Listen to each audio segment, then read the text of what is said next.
राजा घमंडी था, he had lot of wealth and he would like to flaunt it, show it off. उसके दरबार में एक मैथमेटिशियन आया. Mathematician was very humble, okay, but was very intelligent. राजा ने उसको कहा कि अगर तुम मुझे कुछ मैथमेटिक्स ट्रिक सिखा दोगे तो मैं तुम्हें मुंह मांगा इनाम दूंगा. Mathematician was very humble. He said that I do not want much. मैं तो ब्राह्मण आदमी हूँ, कभी यहाँ कभी वहाँ, बट मुझे खाने के लिए भोजन चाहिए होता है, इसलिए I would be happy with some rice. How much rice?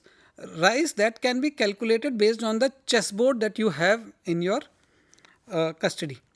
Chess board पे रूल क्या था? रूल ये था कि मेरे को जितने दाने चेस के बोर्ड पे आएंगे उतने ग्राम मेरे को राइस चाहिए. तो पहले सेल पे एक दाना आता है, दूसरे सेल पे उसका डबल 2 दाने आते हैं, तीसरे सेल पे 4 दाने आते हैं. इस तरीके से वो हमें 64th सेल तक जाना है. तो राजा ने कहा और उसके मंत्री ने कहा ये तो कोई डिमांड कुछ खास नहीं हो, इतना तो हम कभी भी दे देंगे, चलो गो हेड. मैथमेटिशियंस ने उसको ट्रिक्स सिखाई और उसके बाद कहा कि अब मेरा इनाम चाहिए. इनाम करने के लिए जब वो कैलकुलेशन होना शुरू हुआ तो जैसे आपको स्लाइड पे दिख रहा है कि चौथे सेल पे 8 दाने हैं, फिर 16, फिर 32, फिर 64, फिर 128. अगर 16वें सेल पे ही जाते हैं तो 32 किलो चावल की डिमांड आ जाती है. और अगर हम 24 सेल पे जाते हैं तो 8388 किलोग्राम राइस की डिमांड आ जाती है. कुछ दिन लगे उनको यहाँ तक कैलकुलेट करने में. इनफैक्ट उसके बाद वो कैलकुलेट नहीं कर पाया. उन्होंने ये एनालाइज किया कि हम माफ़ी चाहते हैं, हमारे किंगडम में इतना राइस नहीं होता है. ओके, ये हम ट्रिक समझ नहीं पाए. दोस्तों, अगर आप एक्सेल पे ये कैलकुलेट करेंगे तो आप देखेंगे कि 34th सेल के बाद एक्सेल कैलकुलेट नहीं करेगा, वो आपको एक्सपोनेंशियल नंबर्स देना शुरू कर देगा. Okay, so it is also not meant for that kind of thing. So ये क्या चीज़ है? This is basically what compounding is. Compounding, हम इसको, जैसे आपने मैथमेटिक्स में कभी ज्योमेट्रिक प्रोग्रेशन पढ़ा होगा, सो it is more about that. Okay, तो हम इसको मल्टीप्लाई कर रहे हैं, interest on interest, interest on interest. तो इसको हम एक चीज़ से और इसको समझते हैं. सपोज आपके ग्रेट ग्रेट ग्रेट ग्रैंडफादर ने आपको 100 रुपये गिफ्ट कर दिए होते 1900 में, जब आप पैदा भी नहीं हुए थे, कुछ पता भी नहीं था, तो उन्होंने आपके नाम के 100 रुपये किसी एक ट्रस्ट में डाल दिए. और वो 100 रुपया किसी ट्रस्ट में जब था तो वहाँ तब से लेकर अब तक वो 12% ब्याज से पर एनम कंपाउंड हुआ. अगर हम उसका पूरा चार्ट देखें तो 1900 में 100 था, तो 1910 में वो 311 रुपये हुआ 12% के ब्याज पे. 1920 में वो 965 हुआ. 1930 में वो ऑलरेडी 2996 यानी कि 3000 हो गया, यानी कि 30 गुना हो चुका है 30 सालों में. जब आप आज़ाद हुए, हमारा देश आज़ाद हुआ, यानी कि 1950 से पहले या 1950 के जब कॉन्स्टिट्यूशन हुआ, तब ऑलरेडी ये 28,900 हो चुका है, यानी कि 289 टाइम्स हो चुका है. फिर जब हम 1970 में आते हैं, या आप चलिए सीधा 2000 में आ जाइए, शायद जो अभी आप देख रहे हैं हो सकता है इसी डेट के आसपास आपका बर्थ हुआ है. This was already 83,52,000. But then what happens next 10 years, 2010, it is already 2 crore 59 lakhs. And then by the time it is 2020, it is already 8 crore 5 lakhs. अब imagine करिए कि next 10 years में क्या होगा, फिर उसके बाद क्या होगा. So this is how compounding works for long term. Now you may say, how does it help me, because I am not, ना तो किसी ने मुझे पैसा दिया, ना ही मैं इतने साल जीने वाला हूँ, मैं किसके लिए पैसा छोड़ के जाऊँ, या किसने मेरे लिए पैसा छोड़ा. ओके, बट फैमिलीज़ में पैसा ऐसा ग्रो होता है जनरेशन आफ्टर जनरेशन. एग्जाम्पल के लिए आप टाटा ग्रुप को सब जानते हैं. 1900s के अंदर they're already having steel mills. Okay, करोड़पति थे, अपने जहाज भी थे. उनकी वेल्थ आप सोचिए कि अगर 100 रुपये की वैल्यू 8 करोड़ 5 लाख आज हो गई है 12% पे, तो उनकी वेल्थ शायद कंपाउंडिंग की वजह से ही है. बिजनेसेस तो कर ही रहे हैं, बट क्योंकि वो तब भी अमीर थे, इसीलिए कहीं ना कहीं कंपाउंडिंग का बहुत सबसे बड़ा रोल है. और सिर्फ टाटा जी नहीं, मोदीज भी कहेंगे, बिरलास भी कहेंगे, सभी के साथ इस तरह से हुआ है. Warren Buffett is a live example. Okay, he says that 3 factors have work for him. पहले तो वो अमेरिका में बॉर्न हुए, तो और अमेरिका का कॉर्पोरेट कल्चर सबसे अच्छा है, तो he had fantastic investment opportunity. दूसरी चीज़, he said that I been lucky also quite often. But तीसरी जो सबसे बड़ा वेटेज है, मे बी 70-80%, वो कहते हैं कि मुझको कंपाउंड इंटरेस्ट की वजह से बहुत फ़ायदा हुआ, कंपाउंडिंग इफेक्ट की वजह से फ़ायदा हुआ. वो कैसे है, अब उसको समझते हैं इस तरीके से.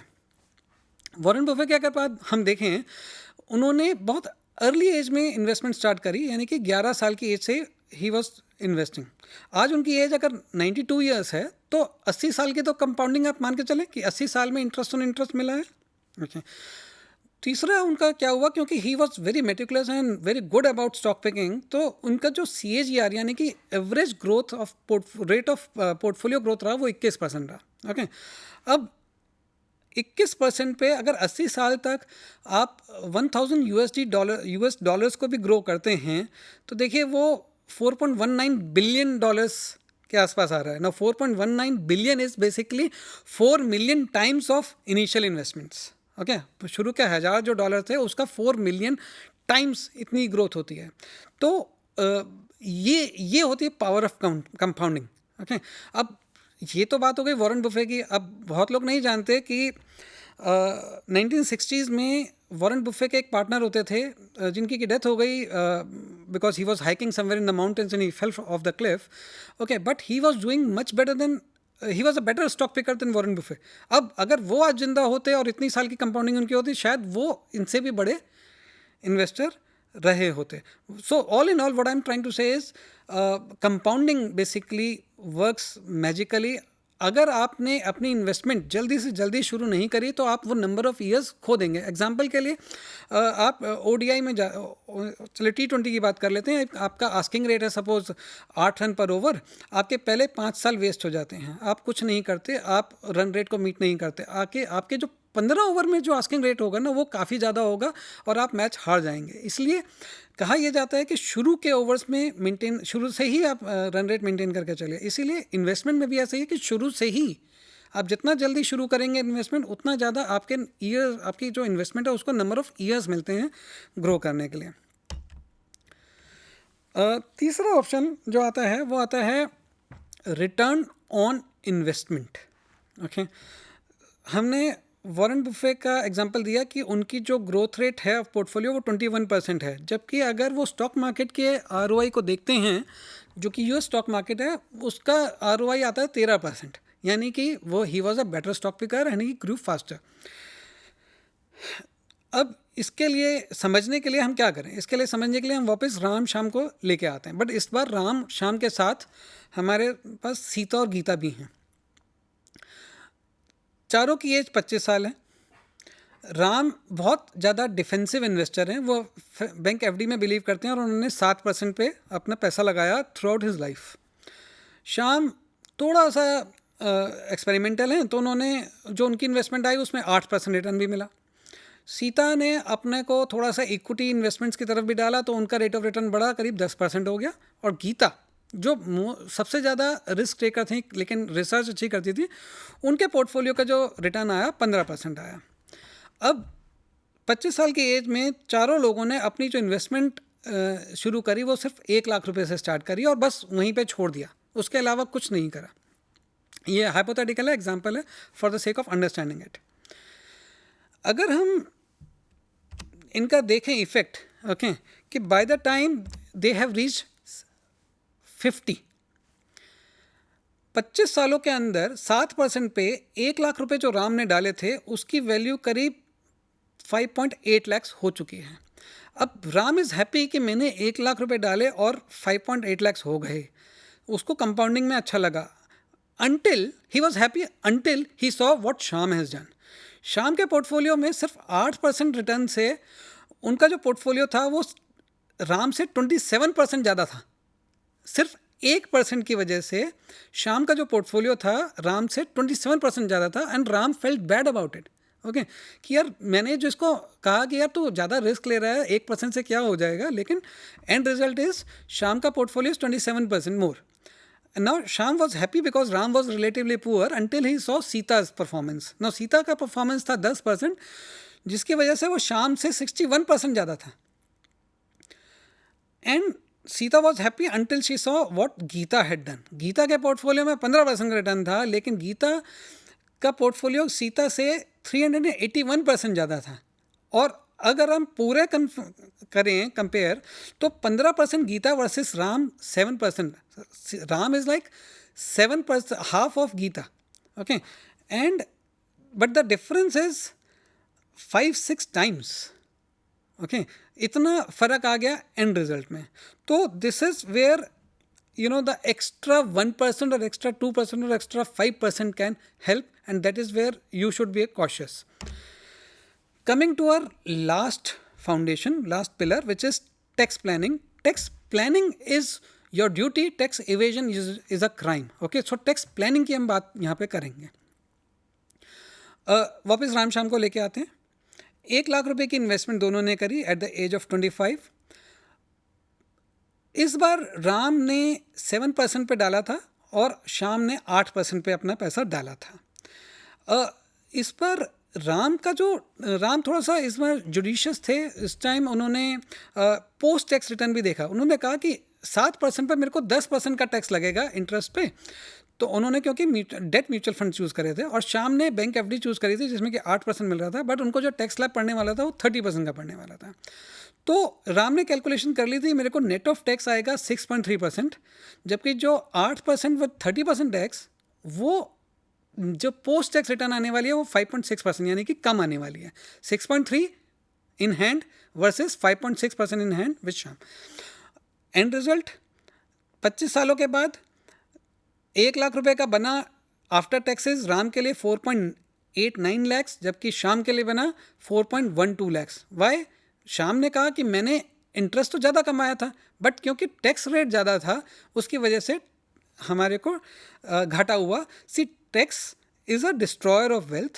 Okay, but so you should plan as much as possible. There are various section 80D, 80C, 80CCC, 1010D. ये सारे सेक्शन 54, ये सारे बड़े प्रैक्टिकल सेक्शंस हैं और आपको कहीं ना कहीं हेल्प करते हैं. तो इनका ज़रूर आपको फ़ायदा उठाना चाहिए. सारी इन्वेस्टमेंट्स में आपको टैक्स का एंगल ज़रूर देखना चाहिए. तो what are the key takeaways जब हम इसको समराइज करते हैं? Start early. Why start early? Because you should give more number of years, okay, to your investment. Save aggressively. पहले सेव करें बाद में खर्चा करें. Okay, not the other way around. वो that's a loser philosophy कि मेरे पास पैसा बचा नहीं. No, you have not planned. Save aggressively, spend judiciously. Take calculated risk and earn higher ROI. Higher ROI का मतलब नहीं है just you throw all questions to win. Calculated risk. Mutual funds देखें, रिसर्च करें, डाइवर्सिफाइड रहें, लेकिन risk appetite के हिसाब से रिस्क जरूर लें so that your ROI improves. And save taxes because tax paid is money lost. Okay, so happy investing. Wish you fire very soon. Thank you.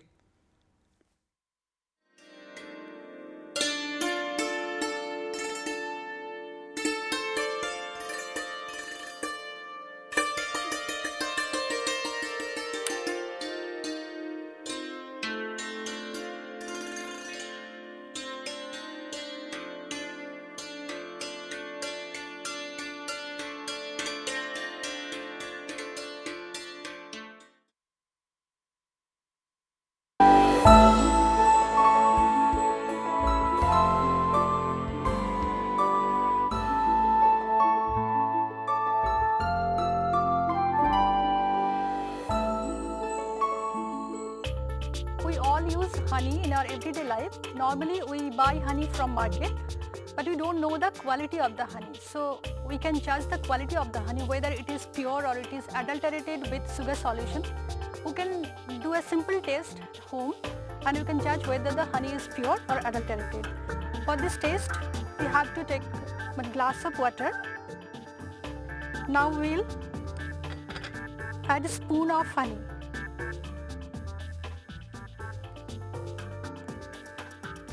Here you can see the honey is going to the bottom and it is not getting dissolved in the water. So this is pure honey. Now we'll take another glass of water and I'll add another sample of honey. Here you can see honey is getting dissolved in the water. That means this is not pure. This is adulterated with sugar solution. So this is a very